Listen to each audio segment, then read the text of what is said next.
I'm on my way to Albuquerque to pick up one of the coolest cats I know. Steve Stucker is a New Mexico celebrity.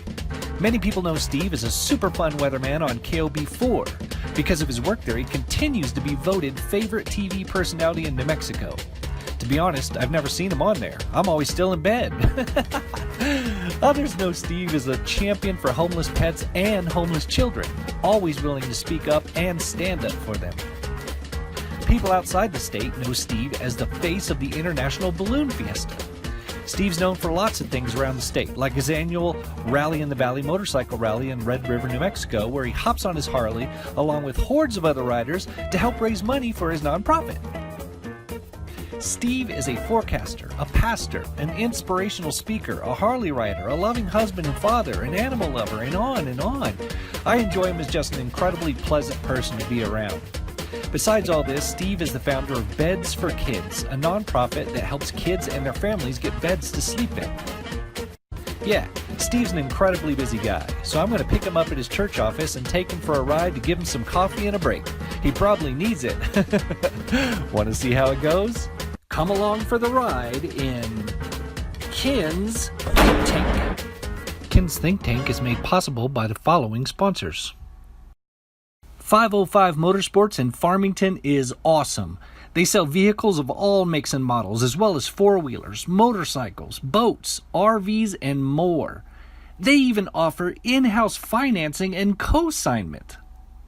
If you want your vehicle to shine like a diamond inside and out, it doesn't get any better than Blue Diamond Auto Spa. From a quick and easy wash and go to a full detail, they're the best in Farmington. Give your vehicle a day at the spa. So we just picked you up from the church. You're how many people don't know this about you? You're actually an ordained minister. Yeah, I am, as far as I know, the world's only guy that's both a pastor and a forecaster. Right? Weird combination, but that's how it worked out.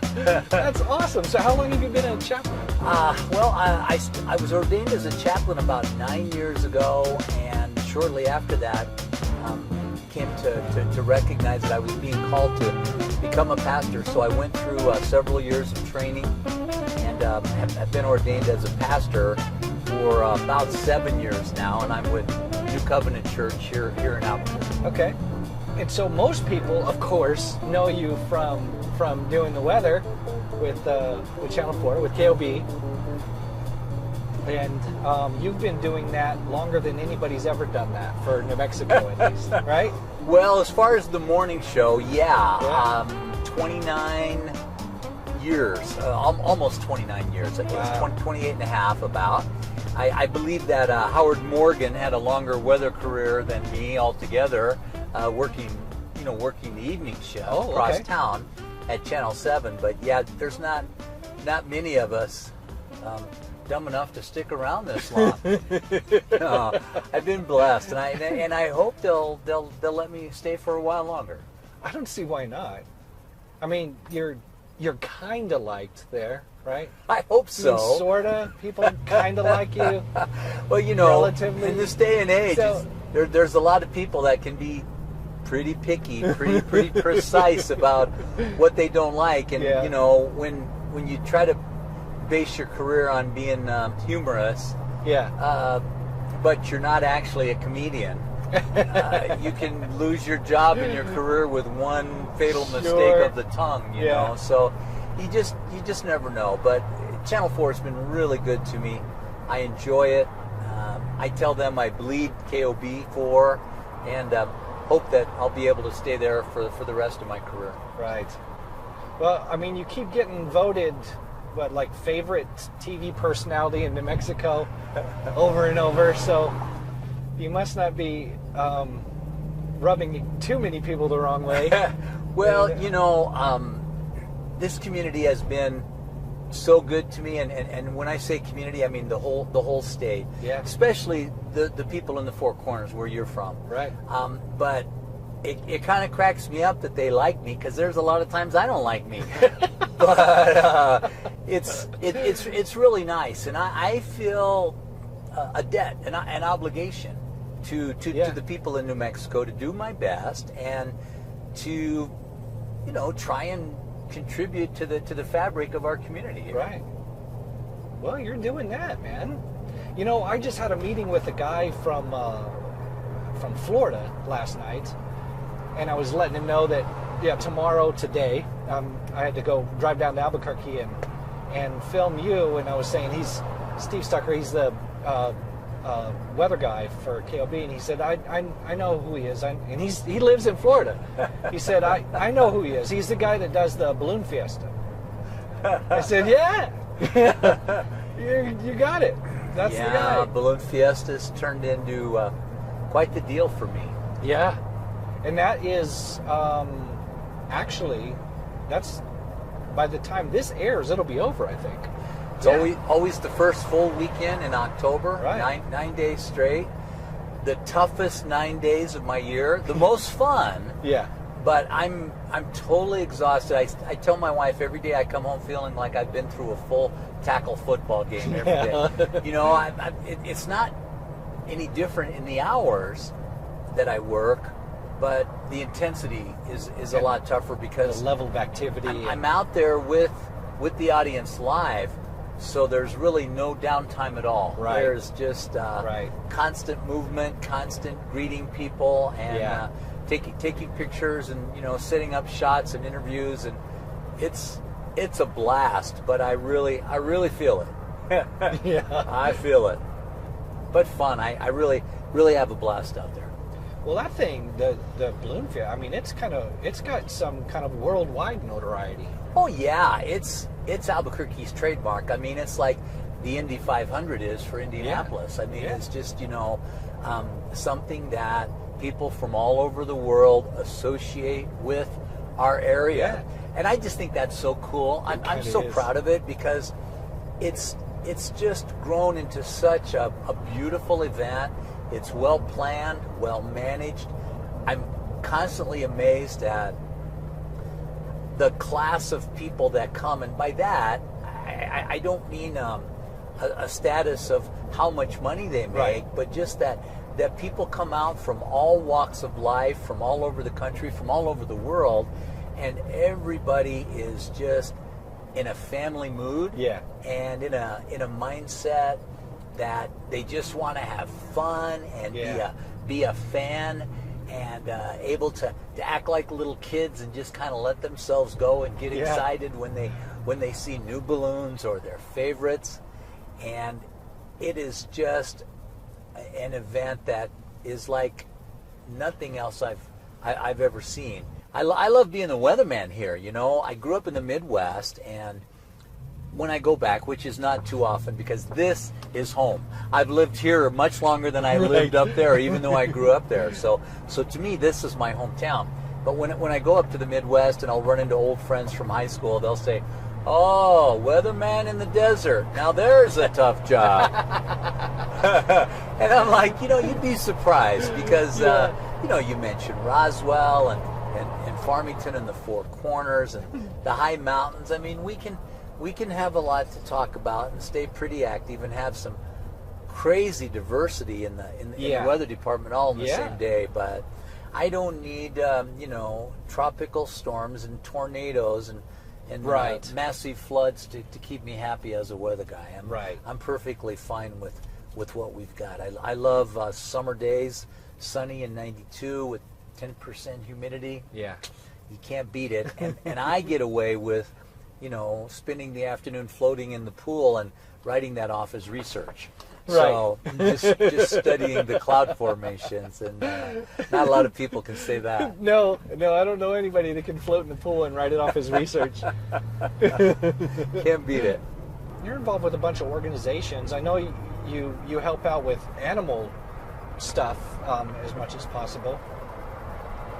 Yeah, I love animals. I was mesmerized with horses at summer camp when I was a kid. I've always had dogs. I was actually a professional dog trainer for about 7 or 8 years. Were you really? I started before I began at Channel 4, and had a really successful little part-time business going by the time I started here. and I wasn't so sure the TV thing was ever going to work out. So Sure. I continued to do both for about 7 more years, 6 or 7 more years, until our daughters were born. Right. And at that point, I sold the business. So I have, lots of dog friends all around. Yeah. And as a result, I try to stay pretty well involved with animal rescue. There's just a huge number of great groups.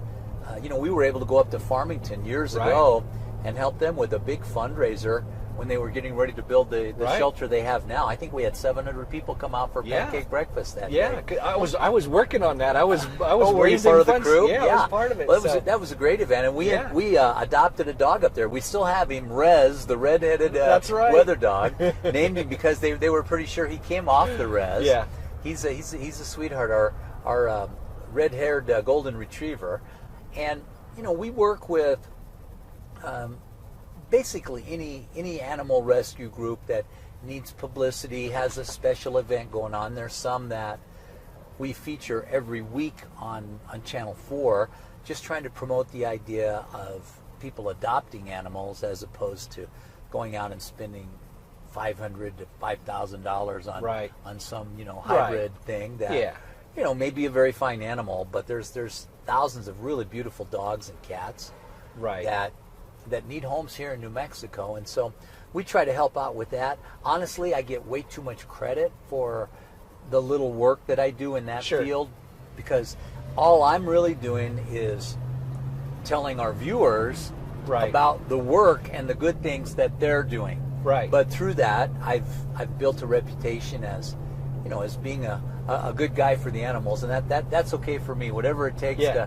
to help find these people homes. I love the whole idea of going out and finding animals that are in shelters and bringing them home to be in your family. Right.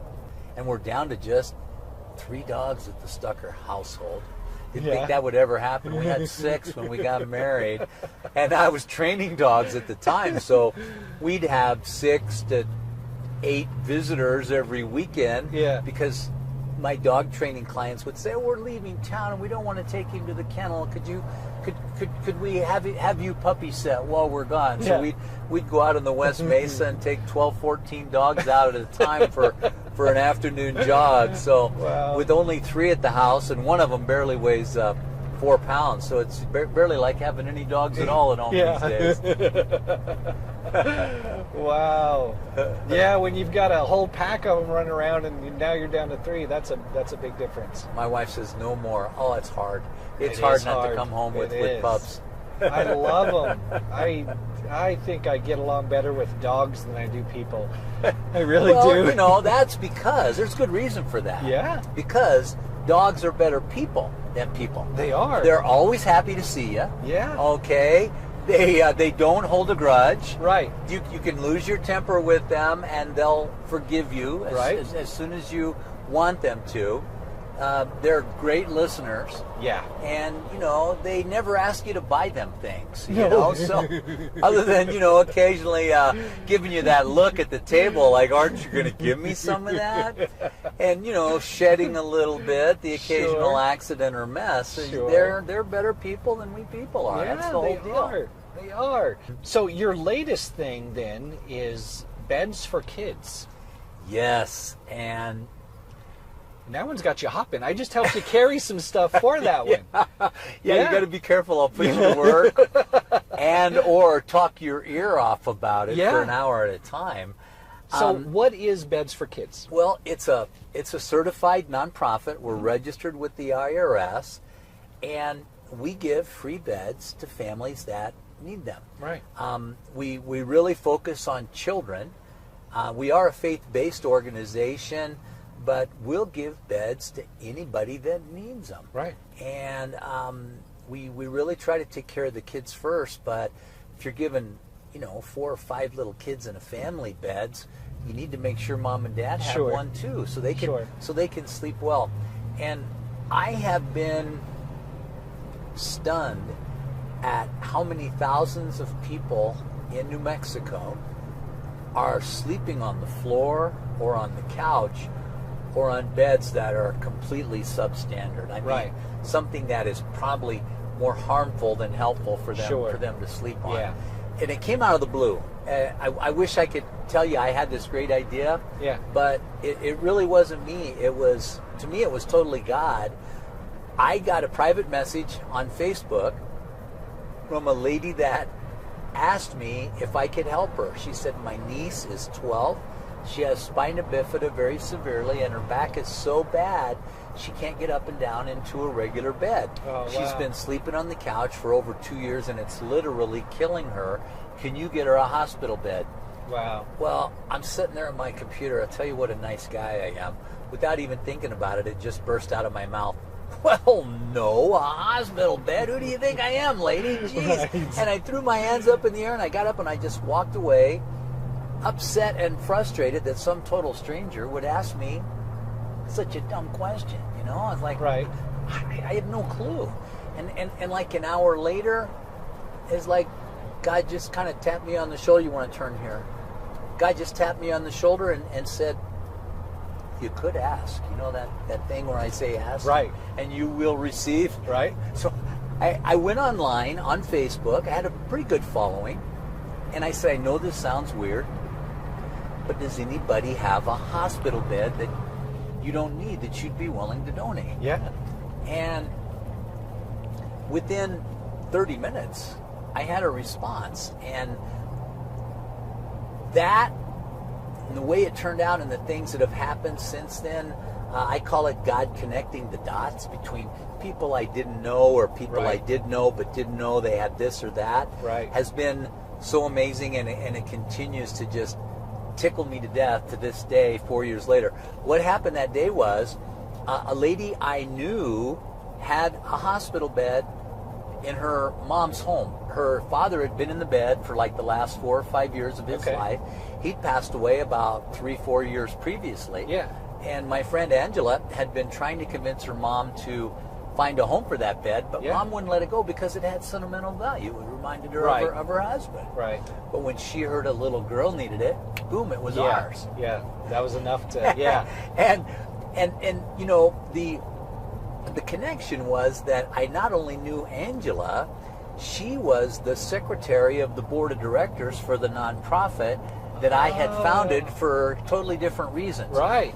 But here comes Angela, who was on my board of directors with the hospital bed. So I'm like, Yeah. wow, I have a hospital bed. And I went back to find the message from the lady, and I read the small print. Oh, by the way, I'm in Shiprock. And I'm like, oh, great. And then it hit me, not only do I not have a truck to get it up there, I don't know how to put a hospital bed together or Sure. take it apart. Yeah. Back to Facebook, a total stranger who was one of my, Facebook friends, was a equipment salesperson for health products like that. He said, I can do it, no problem. Yeah. And he and his buddy took it up there, put it together, and they sent pictures of little Dakota and her mom with their thumbs up sitting on the bed, Wow. so happy. And it just, I mean, even to this day, all these years later, when I talk about it, it just brings tears to my eyes because it was something so simple that just changed their life. Just ask. And you don't even think Yeah, about it. yeah. So I showed the pictures, and I thanked my friend Angela and her mom, and I thanked Dakota's aunt for asking, and thanked Right. the guys that took the beds up. Right. Showed the pictures and posted it and went to bed, and I thought, what a sweet story. Yeah. Well, the next morning, my inbox is filled with, well, I need a bed. Can you give me a bed? Oh, no. Can you help me out with a bed? And I've got a bed. Do you want me to donate a bed? And I'm like, are you serious? Wow. So behind the Wow. scenes, I started trying to match people up. And it was interesting. So I posted, it's like, gosh, I've had all these people asking for beds or donating beds. And Yeah. that just kind of lit the fire. And my wife, who's usually the sensible one, after about 3 weeks of me trying to match up people with beds, and I knew nothing about beds, from twin to king to whatever, I had no Right. clue. Rose says, Steve, don't you ever read those Craigslist stories? You're going to send a murderer to somebody's home under the pretense of getting a bed, Right. and it'll be your fault. Right. And I'm thinking, she's probably right. So my response was telling people, well, why don't you just drop it off at my place? And the next thing I know, my 3-car garage is filled with It's other full people's of beds. and my wife is thinking about divorce. I mean, she was not happy. And I couldn't blame her. And so I went back online and said, this is serious. We need a storage space and a senior living facility. Volunteered an underground parking garage for free, which we used for probably 2.5 years to get our feet on the ground. We started off using a beat-up old church pickup truck and eventually added a little trailer. Wow. And here we are about 3 years later from that. You know, we sat down after a period of time, Ken, and counted. We said, you know, we should start keeping track of this. Yeah. So we went back through our notes and we said, we've placed 100 people. And my friend Mark, who was helping me at the time, he said, you know, I bet if we got organized, Steve, I bet we could do 250 people this year. So we did our best to get organized, and we did 500 people that first year. Right. And the second full year, we did 1,000 people, and now we're right on track, humming along at about 2,500 people per year. Wow. That we put in bed. To this point in time, we've placed 5,200 people in beds. Man. And it's, again, it just, as much as I talk about it, it brings tears to my eyes because, I mean, there's so many great things going on for families in need out there. Feeding people, right? Helping them get housing, helping them get jobs, helping them get better education. But a bed is so personal, and for a lot of these kids, this is the first time in their life they've had their own bed. Wow. And oh my gosh, the situations have astounded me, and they humble me over and over again, knowing that, you know, there but for the grace of God, it could be me. Yeah. Or my family. Yeah. You know. I mean, it's a pretty powerful thing. I mean, that affects so many other aspects of your life when you can just get a good night's sleep. Well, it seems so basic, but it's everything from your health to your wealth. I mean, you think about a kid that's sleeping on the floor or sharing a couch with a brother or sister, or sleeping 3 or 4 to a bed, as a lot of families have to do, and all of a sudden he gets a good night's sleep, or she can wake up in the morning feeling refreshed and go to school, you know, well rested. But now we've got an 8,000 square foot warehouse that we lease.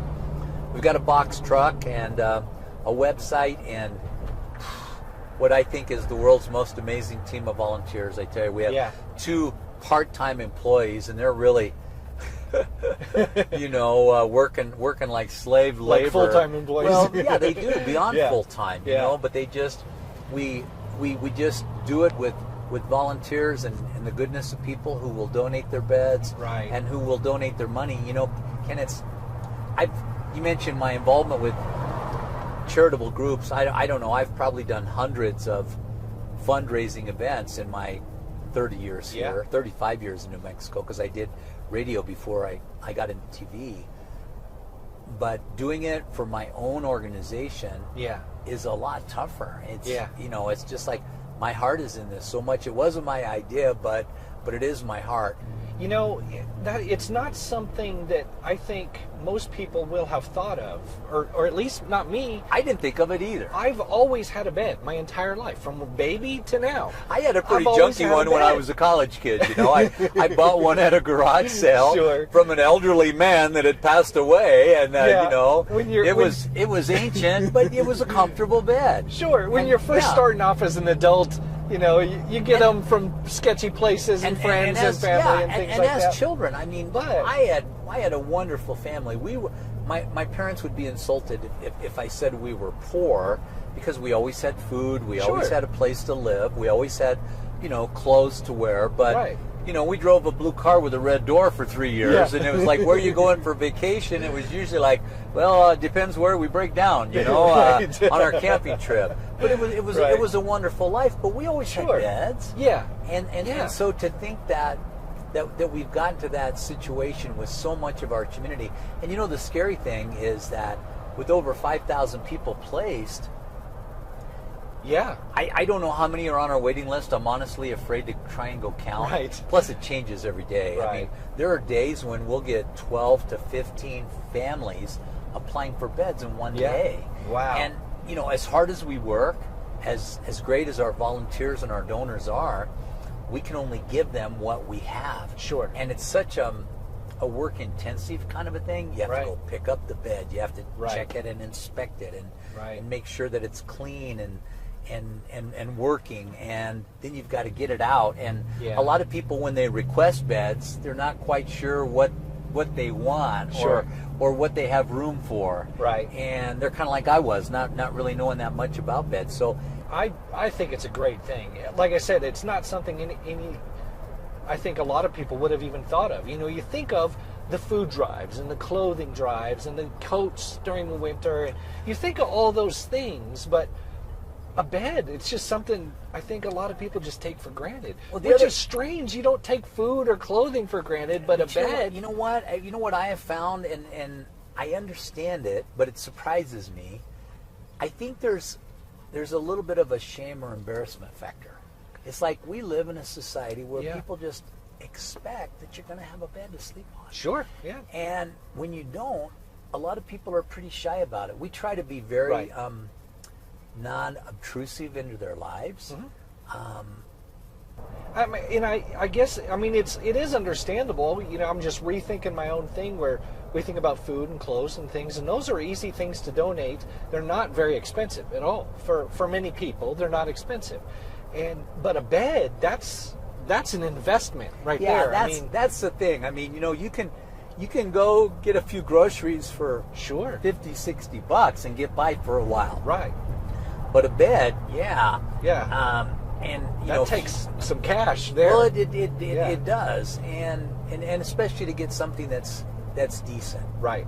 Well, kudos on all of that. Like I said, not something I would have ever thought of, and but just thinking about it a little bit can make a huge difference in someone's life. Well, and it's so fulfilling when